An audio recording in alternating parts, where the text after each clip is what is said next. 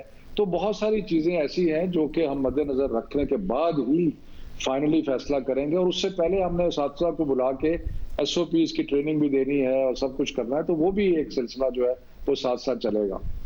بہت شکریہ۔ وفاقی وزیر تعلیم شفقت محمود صاحب ہمارے ساتھ موجود تھے۔ پروگرام میں بریک شامل کرتے ہیں اور عام خبر اس پہ بات کرنے کے بعد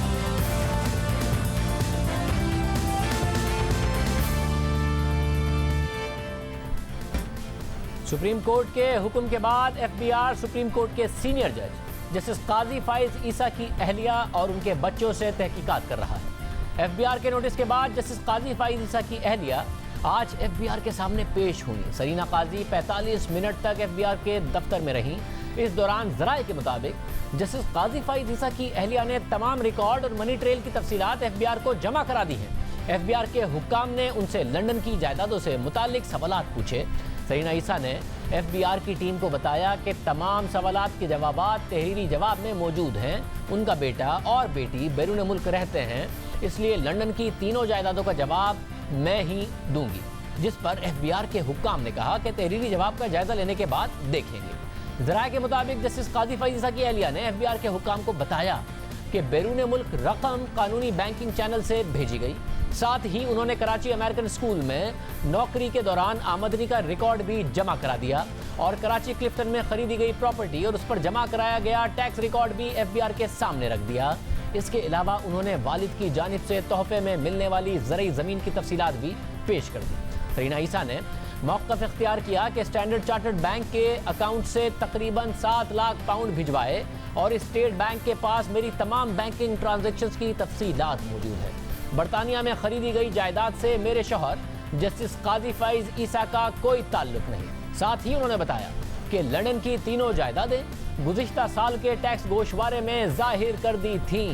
FBI کے پاس محدود وقت ہے کیونکہ 19 جون کو سپریم کورٹ نے FBI کے لیے ڈیڈ لائن مقرر کی تھی۔ سپریم کورٹ نے حکم دیا تھا کہ عدالتی حکم کے 7 دن کے اندر FBI کے کمشنر ان لینڈ ریونیو درخواست گزار یعنی جسٹس قاضی فائز عیسیٰ کی اہلیہ اور بچوں کو نوٹس جاری کرے گا۔ اگر کوئی بیرون ملک ہوگا تو اس کی ذمہ داری ہوگی کہ وہ وقت پر جواب دے۔ سپریم کورٹ کے حکم کے مطابق نوٹس کا جو جواب آئے گا اس کے بعد کمشنر FBI ان افراد کو اپنا موقف پیش کرنے کا موقع دے گا۔ صفائی کا موقع دینے کے بعد کمشنر آرڈر جاری کرے گا۔ نوٹس جاری ہونے کے 60 دن میں کمشنر کو کارروائی مکمل کرنا ہوگی۔ 75 دنوں میں آرڈر جاری کرنا ہوگا، اس میں کوئی توسیع یا تاخیر نہیں ہوگی۔ کمشنر کی طرف سے آرڈر جاری ہونے کے 7 دن میں چیئرمین FBI اپنے دستخط کے ساتھ رپورٹ سپریم جوڈیشل کونسل کے سامنے پیش کریں گے۔ 60 دن میں کارروائی مکمل کرنی ہوگی اور پھر 75 دن میں آرڈر جاری کرنا ہوگا۔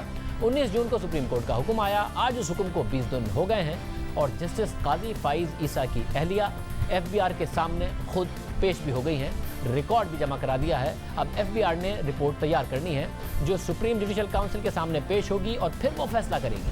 آج کی پیشی کے حوالے سے ہم تفصیل سے بات کرتے ہیں۔ نمائندہ خصوصی زاہد کشوری ہمارے ساتھ موجود ہے۔ زاہد بہت شکریہ۔ زاہد، کیا آپ کے پاس تفصیلات ہیں؟ آج بڑا اہم دن تھا، تفصیلات جمع کرائی گئی ہیں، کیا اہم تفصیلات آپ کے پاس ہیں؟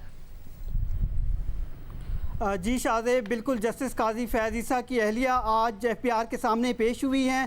انہوں نے اپنے ذرائع آمدن بتائے ہیں 3 جائیدادوں کے جو کہ لنڈن میں خریدی گئی تھی. یہ وہ سوال تھا جو 1 سال سے پوچھا جا رہا تھا. جو انہوں نے تفصیلات رکھی ہیں آج ایف پی آر حکام کے سامنے، ہم نے کریڈیبل سورسز سے اس کی کنفرمیشن لی ہے، کچھ معلومات لی ہیں جو بالکل ایک نیا انکشاف ہے. 3 ذرائع بتائے گئے ہیں. انہوں نے اپنی آمدن کے 3 ذرائع بتائے ہیں. ایک جو ذریعہ جو سب سے میجر سورس ہے اس کی آمدنی کا، وہ زرعی آمدنی ہے جو کہ 2000 کنال پر مشتمل رقبہ ہے. نصیر آباد، جعفر آباد، ٹھٹھا اور ایک اور علاقہ ہے اندرون سندھ کا، جہاں سے اس کو آمدنی 2004 سے آج تک یعنی کہ 15 سال سے 80 لاکھ سے 1 کروڑ 20 لاکھ سالانہ کے حساب سے اس کو موصول ہو رہی ہے. یہ تفصیلات انہوں نے سامنے رکھی ہیں. دوسرا جو سورس آف انکم انہوں نے بتایا ہے وہ 22 سال پہ محیط جو کہ امریکن سکول سسٹم کراچی میں اس کی نوکری رہی ہے 1982 سے 2004 تک، جو کہ تقریباً 3 کروڑ کے لگ بھگ قریب آمدنی اس کی بنتی ہے. وہ انہوں نے تفصیلات رکھی ہیں. تیسرا جو اس کا ایک سورس تھا وہ ایک فلیٹ تھا کسی دوست کے ساتھ مشترکہ، وہ انہوں نے بیچا تھا. اس پر انہوں نے ایک باقاعدہ تجزیہ لکھا ہے کہ کس طرح سے جو کہ 7 لاکھ پاؤنڈ جو کہ پاکستانی کم از کم 10 کروڑ بنتے ہیں، انہوں نے یہ 3 پراپرٹیز پر خرچ کیے تھے.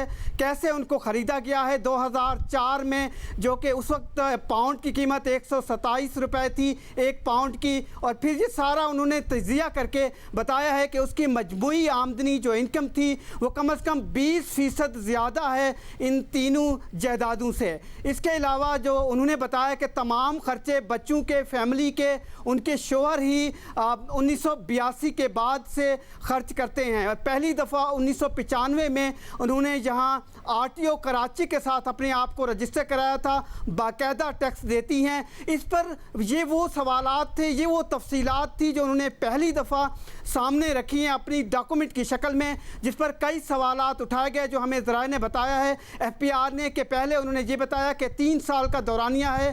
جب نئے لا آئے تھے ایف پی آر کے، آپ نے یہ پراپرٹی ڈکلیئر کیوں نہیں کی تھی؟ غالباً یہ 2015 سے 2018 کا دورانیہ ہے. اس کے علاوہ ان کی جو انکم تھا زرعی زمینوں کی، جو جائیدادیں جو وہاں سے پیسہ آ رہا تھا وہ شو نہیں ہوا. تو اس پر انہوں نے بتایا کہ ان کے جو وکیل تھے ٹیکس فائل کرتے تھے، ان کا یہ بتانا تھا کہ زرعی اس پہ نامینل ٹیکس ہوتا ہے، وہ ظاہر کرنے کی ضرورت نہیں ہے. جبکہ نئے جب قوانین آئے تھے پچھلے سال انہوں نے ان پراپرٹی کو ڈکلیئر کر دیا ہے. اب ہمیں ذرائع بتا رہے ہیں کہ ایف پی آر کی جو آپریشن ونگ ہے اور انٹرنیشنل ٹیکسز کی ونگ ہے وہ اس کا ایک انالیسس کرائے گی، ایک آزاد تجزیہ کیا جائے گا، آڈٹ کیا جائے گا کیا یہ سورس آف انکم جو انہوں نے سامنے رکھا ہے یہ لیجیٹیمیٹ ہے، قانون کے مطابق ہے. اس کے بعد ایک رپورٹ پیش کی جائے گی. جبکہ حکومتی ذرائع یہ بھی بتا رہے ہیں اگر ضرورت پڑی ایف پی آر یہ سمجھتی ہے کہ کوئی MLA جنریٹ کرنا ہے حکومت برطانیہ کو تو اس کے لیے ایسٹ ریکوری یونٹ کی خدمات حاصل کی جا سکتی ہیں تاکہ مزید تفصیلات حاصل کی جا سکیں. جی بہت شکریہ زاہد گشکوری. اس حوالے سے تفصیلات بتا رہے تھے کیا کیا تفصیلات اور بیکنگ ٹرانزیکشنز اور جو ذرائع آمدنی ہیں وہ آج قاضی فیض عیسیٰ کی اہلیہ کی طرف سے جمع کرائے گئے ہیں. اب ایف پی آر کی طرف سے جو فیصلہ ہے وہ دیکھتے ہیں کہ اس حوالے سے کیا آتا ہے یا پھر کیا کارروائی اس حوالے سے کی جاتی ہے. تفصیلات زاہد گشکوری نے بتائی اور آپ نے سنی. آج کے پروگرام میں اتنا ہی. آپ سے کل کے پروگرام میں ملاقات ہوگی. اجازت دیجیے. اللہ حافظ.